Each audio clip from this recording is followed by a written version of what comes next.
నిరుద్యోగ యువతకు ప్రతి జనవరి జాబ్ క్యాలెండర్ ఇస్తామని చెప్పి యువతను సీఎం జగన్మోహన్ రెడ్డి మోసం చేశారని తెలుగు యువత నాయకులు కుప్పం పోలీస్ స్టేషన్లో ఫిర్యాదు చేశారు.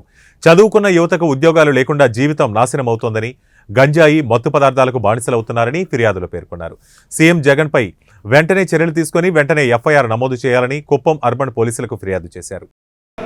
ముఖ్యంగా ఈ రాష్ట్ర ముఖ్యమంత్రి జగన్మోహన్ రెడ్డి పాదయాత్ర చేస్తూ రాష్ట్రంలో ఉన్నటువంటి యువతకు అందరికీ కూడా ఉద్యోగాలు కల్పిస్తాను, 2,30,000 ఉద్యోగాలు ప్రభుత్వంలో కానీ ప్రైవేట్ ఉద్యోగాలు కానీ మొత్తం కల్పిస్తామని చెప్పి ఆ రోజు మాట ఇచ్చి రాష్ట్రంలో ఉన్నటువంటి యువత అందరి చేత ఓట్లు వేయించుకున్నటువంటి ఈ ముఖ్యమంత్రి తీరా 5 సంవత్సరాలు అయినా ఒక్క ఉద్యోగం కూడా ఇవ్వకుండా పోగా ప్రతి జనవరి 1న జాబ్ క్యాలెండర్ రిలీజ్ చేస్తామని చెప్పి మాట ఇచ్చారు. ఇప్పటికి 5 సంవత్సరాలు అయింది కానీ 5 జనవరిలు పోయినా ఒక్క జాబ్ క్యాలెండర్ ఇచ్చిన పాపన పోలేదు. మరీ ముఖ్యంగా ఈ జగన్మోహన్ రెడ్డి జాబ్ రిలీజ్ చేయకుండా ఈ యూత్లందరినీ కూడా ఈ గంజాయికి ఈ మత్తు పదార్థాలకు బానిసలు చేసి రాష్ట్రంలో ఎంతోమంది యువత భవిష్యత్తుని నాశనం చేశాడు. ముఖ్యంగా మన దేశంలోనే మిత్ర సమానులైన పత్రికా విలేకరులందరికీ కూడా హృదయపూర్వక నమస్కారాలు. ఈరోజు మన రాష్ట్రంలో జరుగుతున్నటువంటి ఈ అరాచకమైన ప్రభుత్వంతో ప్రజలు ఎంత ఇబ్బంది పడుతున్నారో మనం చూస్తూనే ఉన్నాం.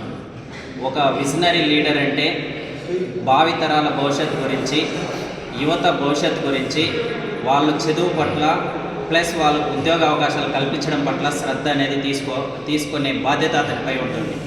అయితే ఈ జగన్ మోసపు రెడ్డి అనేవాడు ఉద్యోగాలు కల్పించాడు, ప్రతి గ్రామానికి ఉద్యోగాలు కల్పించాడు. ఎటువంటి ఉద్యోగాలు అనంటే వాళ్ళ టాలెంట్ని మర్చిపోయి ప్రతి ఒక్కరికి